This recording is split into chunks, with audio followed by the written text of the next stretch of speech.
This is the one thing I've been waiting for. The one thing that Greg Doucette and I can absolutely rant on together. Okay. Now, one thing you brought up before, it's basically NEAT, your non-exercise activity thermogenesis. It can slow down, and that's the body's defense about like staying alive. Because if you're in too big of a calorie deficit, you don't want to have a fast metabolism. A slow metabolism, you mentioned, could be a good thing. If you're trying to survive, you're starving. But we know with cardio that a lot of people have been saying, well, even if you do cardio, your metabolism is going to slow down from that. Your NEAT is going to go down. If you go out and burn 2,000 calories on a 3-hour bike ride, for the rest of the day, you're going to probably sit back on the couch, not move, and burn fewer calories. And so that's one of the big problems is people who are obese, that calorie burn goes down more than somebody like me and you, because we're used to exercise. You go for a run for an hour, you feel good. You probably don't need to lay on the couch like you're going to die. Someone else never ran before, runs for an hour, going to feel like they got ran over by a truck. Their metabolism going to slow down that much more. And so do you think that people are overestimating the importance of this factor in cardio? Like, do you think that people should be concerned with that? Is that an excuse to not do cardio? What kind of cardio should it be? HIIT, LISS, miss like, is there an afterburn? Like, let's talk about cardio, NEAT, calorie burning, and like, what is the best kind of cardio and what should people be doing? And I know I said a lot there, but let's break this down. This is the one thing I've been waiting for. The one thing that Greg Doucette and I can absolutely rant on together. Okay. And that is the world of cardio. Okay. If you know me, you know I'm a cardio guy. If you know Greg, you know Craig's a cardio guy. Okay. With this whole world, people tend to demonize cardio so much, they forget the fact that muscle is a secretory organ. Okay, when you move muscle, it is secreting signals that scream, I am relevant. It screams, hey, don't waste me. I'm being used. And from a calorie standpoint, whether you are running, whether you are biking, whether you are swimming, I don't care. I could list a bunch of benefits as to how cardio is benefiting your lifts, is benefiting your body composition. And when it comes down to like non-exercise activity thermogenesis, even if it's negligible, let's say if someone goes out and goes for a run, we could document all kinds of things and say, yeah, maybe they're burning X amount of calories more throughout the course of the day.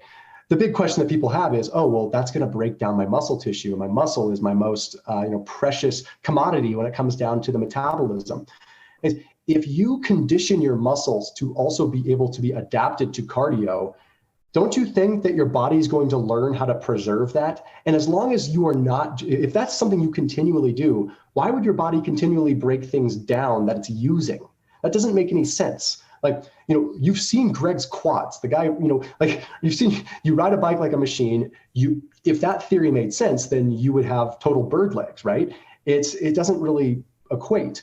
But I think, the question that you asked, and this is what I really want to kind of talk about, the low intensity cardio world. Okay. And when you look at that, like people think, okay, well, low intensity cardio, you're burning more fat.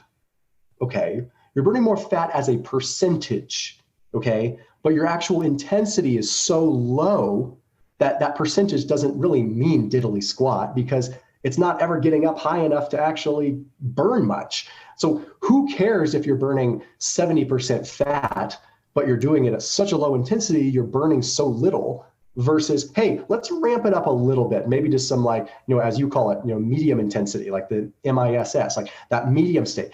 At least at that rate, yeah, the fat percentage that you're utilizing might come down 5, 10, 15%, but the overall calories you're burning over the course of an hour is 40% more. So if you delta it out and you look at the math, the actual fat that you burned is significantly more. And as long as your calories are where they need to be, and your macronutrients are, again, I say this loosely, where they need to be for whatever respective diet you're doing, then that's not going to be catabolic unless you let it become catabolic.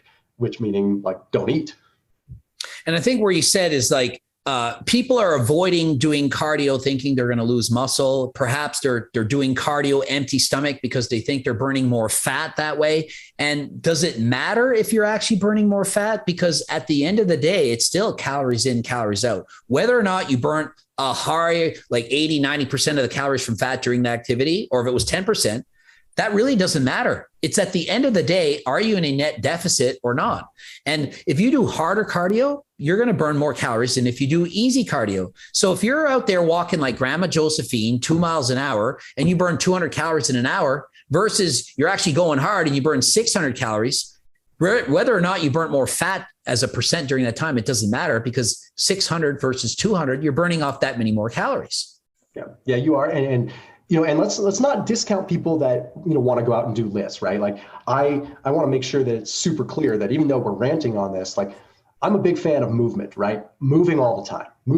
I don't like to sit down. I like to move consistently. I still have my hard workouts, my harder cardio. I'm a big cardio person, but I move a lot throughout the day. I'm like an old grandma that counts my steps. I look at my steps. Like I try to get 20,000 steps in a day, because again, it's like it comes back to like relevance. Like there's not like legitimate documented literature with this, but it makes just complete sense. If your body is moving, then the body is going to say, hey, like that's precious tissue that we want to use. Same kind of thing with lifting weights. It's an adaptation.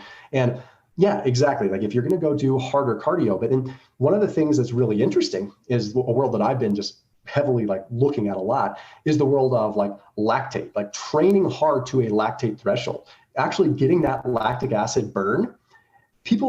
I think people naturally just inherently want to avoid pain. I think that's just kind of what it comes down to. Hard things are hard, and it's hard to do hard things, and you don't want to feel pain, and I get it. Okay, but again, like you have to have an adaptation, hormetic stress. It's also hard to sit in a sauna at 220 degrees. It's also hard to do a cold plunge. It's also hard to squat 600 pounds. Okay, pick your hard. That's what it comes down to. Pick your hard. And cardio, okay, if you look at like how you would implement it, that pain, that lactic acid, believe it or not, is a signaling device. This is really cool new stuff that's coming. Your brother might be super into this, Greg, but like the signaling device, meaning like we used to think that lactic acid was a byproduct of exercise in terms of like it was the burn that was slowing us down. But what it turns out is it's more so the hydrogen that is the byproduct that actually causes us to fatigue. Okay, the lactic acid is what is called a signaling device, the lactate. And that lactate sends a signal that triggers subsequent adaptation. So when you look at like someone that is doing higher intensity cardio or even moderate intensity for longer periods of time where they're getting to that lactate threshold, that lactate sends a signal that allows that muscle to adapt better, not only for cardio, but for lifting too. And I have always been a big cardio guy. Even when I was overweight, when I was losing weight, I still was doing a lot of cardio. And this is my own anecdotal experience, but I am convinced that my cardio is what gave me the endurance to do things like drop sets and to put the muscle under load the way that I really want to. I don't go to the gym and do a set and then sit there for 2 minutes and then do another set. I keep moving. I treat my weight training kind of like cardio. And I think that if I didn't have the cardio baseline to do that, that would be very, very difficult. And at which point the muscle adaptation wouldn't occur as much because it would be so stressful to the muscle. But my muscles, I'm kind of rambling with this, but the muscles are basically adapted to that so they can handle it.